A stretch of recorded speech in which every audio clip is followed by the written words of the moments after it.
before I start the video, I just want to say,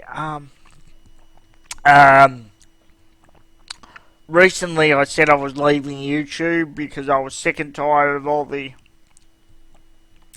censorship and the censorship and the taking down of videos like my friend Polly's.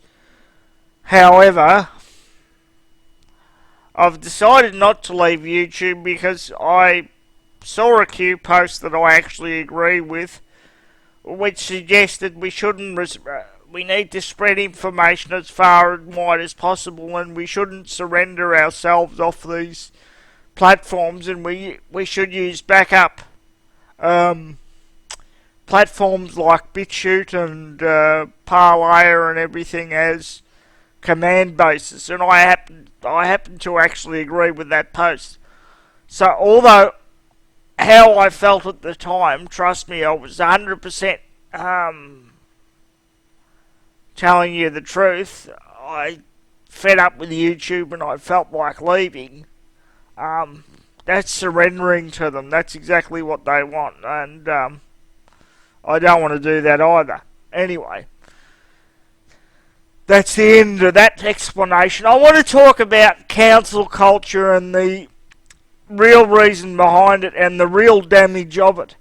Everyone's saying, oh, you know, the left's gone nuts and everything's racist and they want to cancel everything they don't like. They're fascists, and that's all true. But the real meaning behind, the real reason for cancel culture is this. They want to demoralise and demonise everything that's good about Western civilization. And if they demoralise and demonise everything about Western civilization to a successful degree, to where nothing about Western civilization is good and we're all racist and we're all bad and we're all this and we're all that, then there's nothing to defend, is there? Then they can do and create whatever fascist Roman style civilization that they like. That is the real meaning behind cancel culture. Because what does cancel culture attack? Satire and comedy, one of the greatest inventions and one of the founding principles of Western civilization that people forget about. We're not living in a Western civilization at the moment.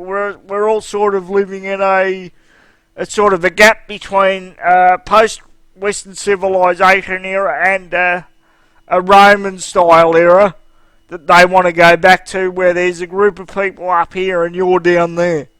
We're sort of that in-between sort of system, and we're fighting the battle at the moment. Yeah, but humour and satire, which the left don't like because it destroys their arguments and it sticks in the memory. It attacks free speech, and what they've cleverly done, and which conservatives didn't cotton on to quick enough, they've said, oh, we're not attacking free speech as such. You can say whatever you like, but within our parameters. So what they do is they make the boundaries of language smaller and smaller and smaller and smaller till you get to a boundary so small that you can't make a debate or a coherent argument without breaking the rules that they set. It's very clever, but it's also very evil. That's what they've done by narrowing language and taking words out of the dictionary, and all those sort of things. It's been one of their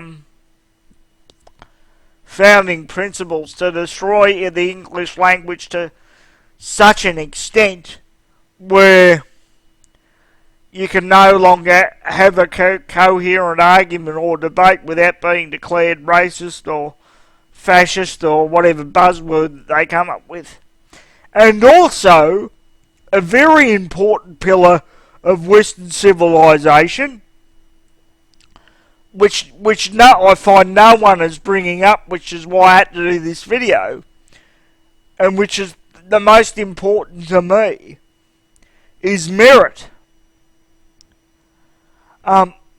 The first thing that you want to say, you want to be able to say to your son or daughter that you're bringing up, is, if darling or son, if you're good enough or you're better than the other person, you'll get the job.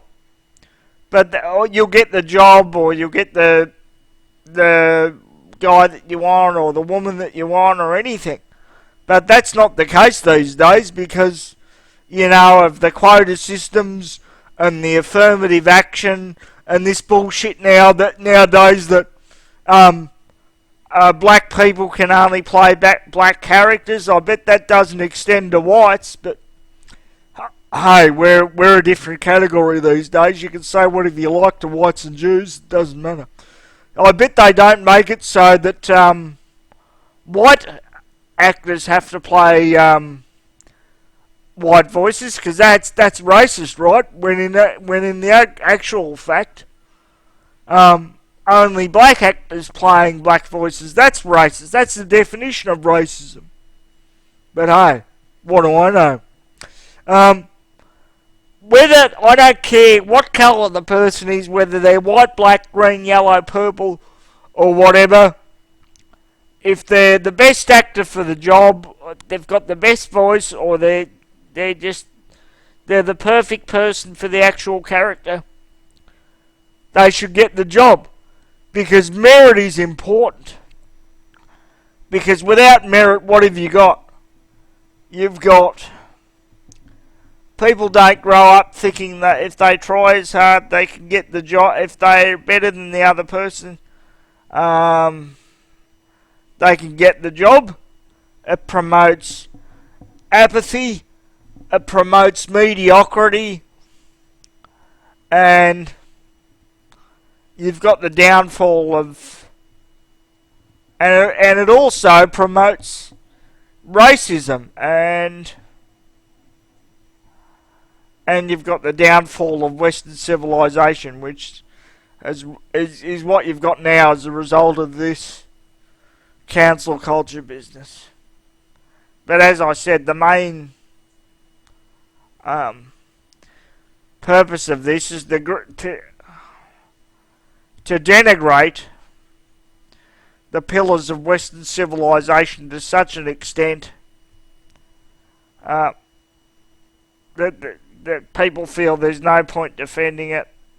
And we must defend this. We must promote the pillars of Western civilization, which is freedom, merit, and free speech are the main ones.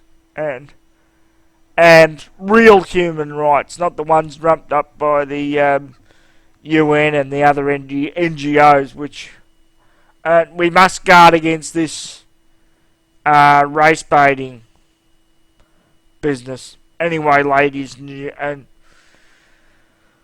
gentlemen, that'll do. Thank you very much.